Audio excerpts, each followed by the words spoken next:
Legal prescription drugs statistically kill 100,000 people a year. Marijuana products, not one documented death. On the recreational side, I have always maintained that legalizing marijuana will lead to less overall substance abuse because it's so much safer than everything else that's out there, starting with alcohol. In Colorado, the campaign to legalize marijuana was a campaign based on marijuana is safer than alcohol. Can I just say, Gary is not out there by himself on this. When I was in office, I supported methadone programs and needle exchange programs. Maybe we were both out there because I took a lot of heat for that. But these ideas have been around since the 90s, and they weren't just invented. In 1997, Bill Weld was nominated for ambassador to Mexico. Let me just refresh your memory. Jesse Helms blocked his nomination because he was pro-gay, he was pro a woman's right to choose, and he was pro-medical marijuana, as per Jesse Helms. In 1997, that was me on trial also. Governor Johnson, we've had several questions submitted about this, so I'm just going to ask it. When was the last time you smoked or ingested marijuana? I did this about 2 months ago. It's been about 2 months. And when you tell the truth, really, you don't have anything to fear. I've always maintained that you shouldn't be on the job impaired. Well, as of 2 months ago, really, this is a 24/7 job running for President of the United States. And as President of the United States, that is also a 24/7 job. So in my lifetime, I think I've more than demonstrated my ability to be self-disciplined. I haven't had a drink of alcohol in 29 years. I wasn't an alcoholic. It had everything to do with rock climbing and the immediacy of rock climbing and being the best that you could possibly be. But this is the truth component that I think is really also lacking in politics. Who would know that I ingested marijuana products 2 months ago?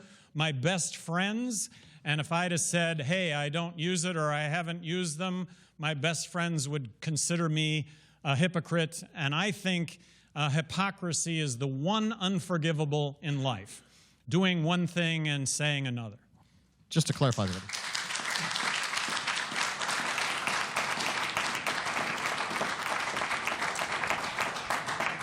Are you saying that if elected president, you would not ingest or smoke marijuana as president? That is correct, yes. All right, switching to another subject real fast. So you get your wish. 4 years from now, we're in the waning days of the first term of the Johnson-Weld administration. What does America look like?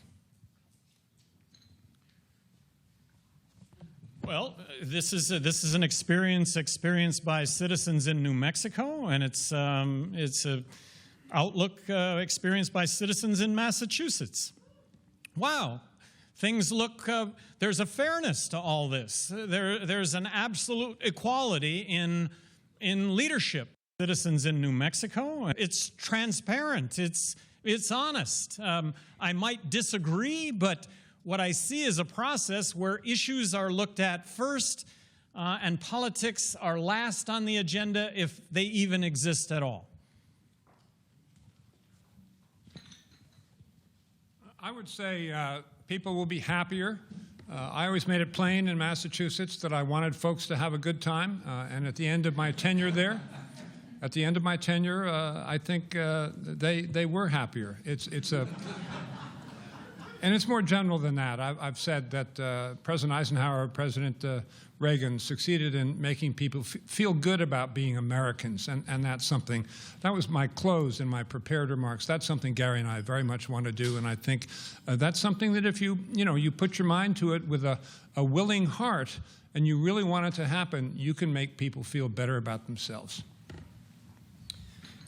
Gentlemen, win or lose, what do you believe you can do this year to make the Libertarian Party a sustainable threat to the Democratic and Republican parties?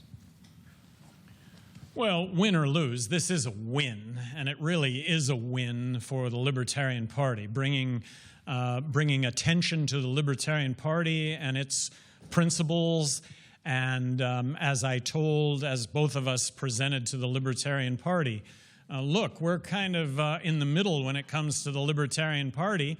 I think as a result of this candidacy, the Libertarian Party moves from the clubhouse to the auditorium, and those within the Libertarian Party can make the pitch to a much bigger audience. And I think most people in this country are libertarian. It's just that they don't know it.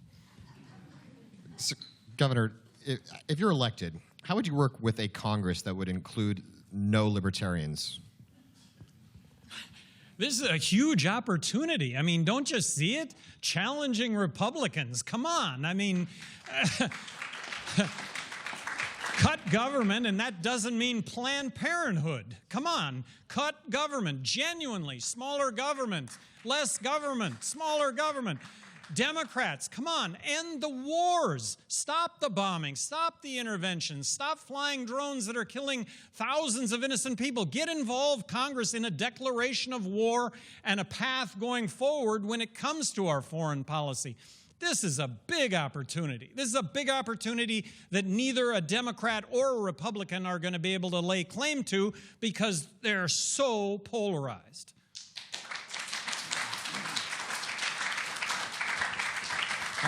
I think it would be an advantage that our appointees would not have been chosen on the basis of party loyalty, so people wouldn't be suspicious of working with our appointees.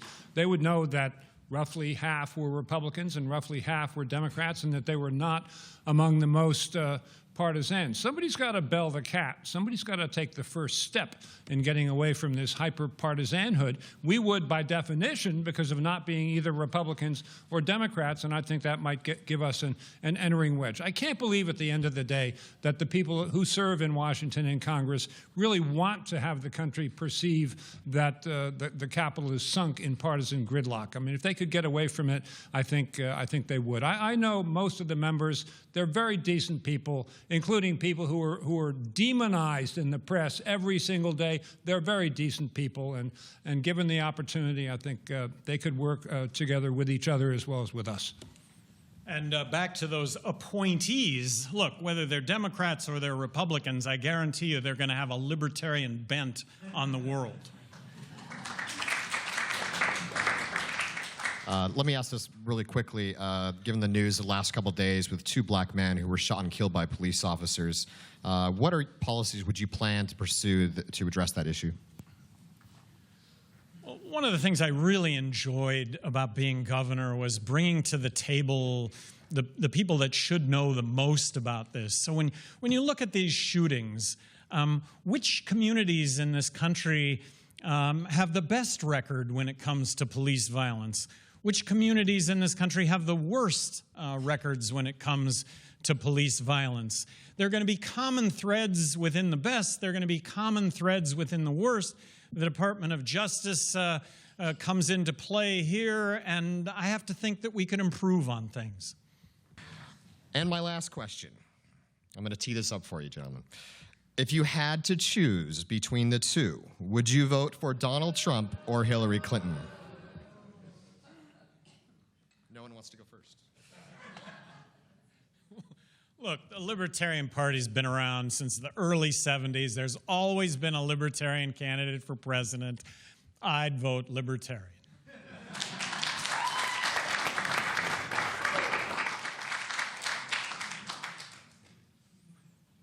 I conceive of it as part of my role in this campaign to try to hold Mr. Trump's feet to the fire and have him change the manner in which he's waging his candidacy. And if that did not happen, he would leave me with very little choice. Thank you. Gentlemen, thank you very much for speaking at the National Press Club. I'd like to thank the staff of the National Press Club and the staff of the National Press Club Journalism Institute. Thank you. We are adjourned.